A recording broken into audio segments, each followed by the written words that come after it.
Emotional win, you've got two groups.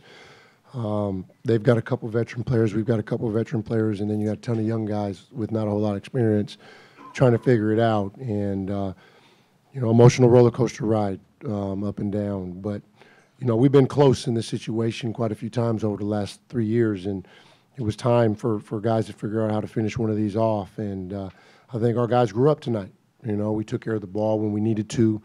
We rebounded the ball when we needed to. But I think our defense, we got stops at the right time. And, one thing about these two guards is that they know how to get it done.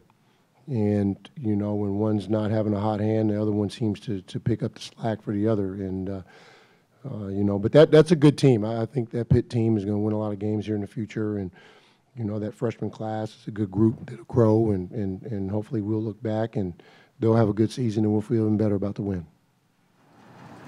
What, as a coach, as players, going on the road, playing an ACC team in your all's second game of the season, what were your all's expectations going into tonight? For us, it's a little different than some others.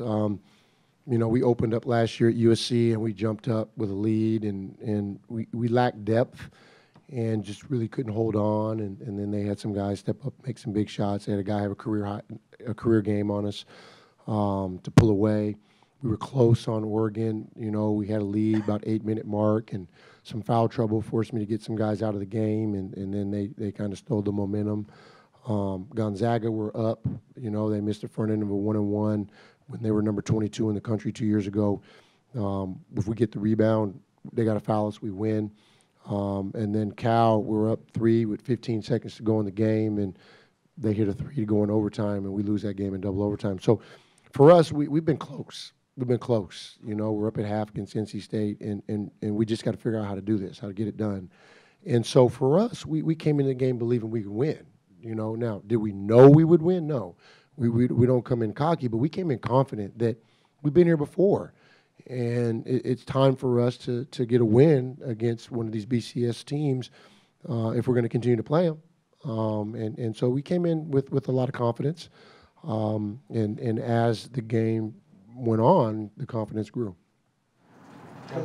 Michael, what did you see from Pitt defensively that allowed you think the dribble drive penetration to work so well? First of all, I feel like we had a pretty good game plan. Like, we knew what we wanted to do. Coach put me in a really good position to, play to my strengths, which is, getting to the rim. And I feel like, maybe they weren't expecting me to drive as much as I was, but I feel like they were kind of playing off of me. And just kind of like, they had their guard down. So I feel like I was really able to, get them at a standstill, just a couple dribbles, get them off balance, and just go to the rim. Try to get there before they slide their feet again and cut me off. So second half, they did a pretty good job of adjusting. And then the three-pointer was wide open because, they were giving me so much room, and, their hands were down, so I was just shooting those. So I feel like, I kind of just got a good feel early on, and it let me get into a good rhythm. What sort of adjustments did the two of you on those front defensively add? As the game went on, they kind of struggled to contain you guys. I feel like they started trapping a little bit more than they were like as we started the game, and also they were like helping a lot more off of like penetration. Mike was getting to the basket like he always does. I was kind of making some plays, but they were starting to help and try to stop me and Mike, and then we were getting like wide open threes and stuff like that. Of this. You played at Oregon where, mid-major teams want to knock you off. Now you're here at Montana where you guys are trying to do that. I mean, do you think the gap in college basketball between, like your coach said, the BCS teams and programs like you is sort of smaller than a casual fan might think? I think mid-major teams have like a bigger chip on their shoulder, and like games like this, like it's a big game for us, so we really want to come out here and get a win, but I don't think the gap is like too wide, like high major teams probably have like more athletic players and stuff like that, but mid-major teams are definitely like just as good, I believe. Just to add on that, our conference, the Big Sky, if you look at us, we do have a few players in our conference who can really ball, and you can see that from just their stats last year. We got a lot of guys coming back who can really play, and I feel like they're going to do their thing too, and their games they play, they're going to try to show that conferences like ours are still competitive, and, there's hoopers everywhere. You guys talk about how close you were. I mean, you kind of control most of the game. You have a shot at the end of regulation. I mean, or coach, was there any "oh, here we go again" kind of stuff, or what was the message like going into? There was a lot of that. There was a lot of that. You know, and it was everyone. You know, I had a timeout I wish I could have back. You know, we were executing very well. We had a stretch where, you know, we were kind of manipulating the defense a little bit, getting wide open threes, and we got away from it a little bit, you know. And I know these guys are very talented, and they're hard to stay in front of. And so sometimes I take the easy way out and just, hey, everybody get out of the way and just go. And I think that I kind of ruined the flow a little bit, you know.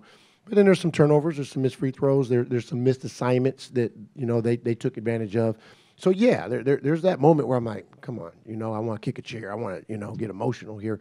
But we had some really good timeouts where we picked each other up, we had each other's back, and said, yeah, here we go again, but let's make it happen. Let's figure out a way to win this game. And we put it on the board, you know, compete with physical and mental toughness. We knew that, you know, Stevenson and Wilson Frame were going to be very tough, very strong, very physical. And we were going to have to match that. But also our mental toughness was going to be in question. And when these guys were sophomores, we struggled with that down the stretch of games. But now they're seasoned, and they figure out a way to win games. Coach, how big of a win is this for your program in terms of defeating a team that's in the same conference, or actually a team in the conference that has last year's national champion, let alone an established team like that? It's big because you can spin it a lot of ways. You know, you get text messages from recruits right after the game that feel good about where you're at and where you're headed. We've got fans and people that are invested in our program that want to see us grow and make some things happen. And so there's a good feel there. But at the same time, that's not our goal. Like, we want to win these games, and this is part of our process. But I think the biggest thing for us is to win these games in November so we can feel like we can win this game in March, right? And we got to win games in our conference, and we got to get to a conference championship and figure out how to win that so that we can get to the NCAA tournament and play one of these types of teams in March. So for us, it's a growing level of confidence that this leads to. But Montana's been there before. Wayne Tinkle goes in and wins at UCLA, who, you know, 2 years later, they're a Sweet 16 team. So hopefully it's a sign of stability for our program. Having seen the in-person drafts, I was curious what your impression of Stevenson was as a coach. Young, you know, we had kids like that at Cal that when I was an assistant coach, high major freshman, that has all the physical tools to be a good basketball player, but he's young. He's a freshman. He needs experience, and he's got to, you know, what position is he going to be down the road and whatnot. But he had the tools to hurt us, and he did that. He was strong. He was to the rim. He hurt us on the glass. He finished around the basket, and then he makes a big three when we leave him open. So I think that he's got tremendous upside, and he's a good basketball player now, and you can see where there's areas of growth for him.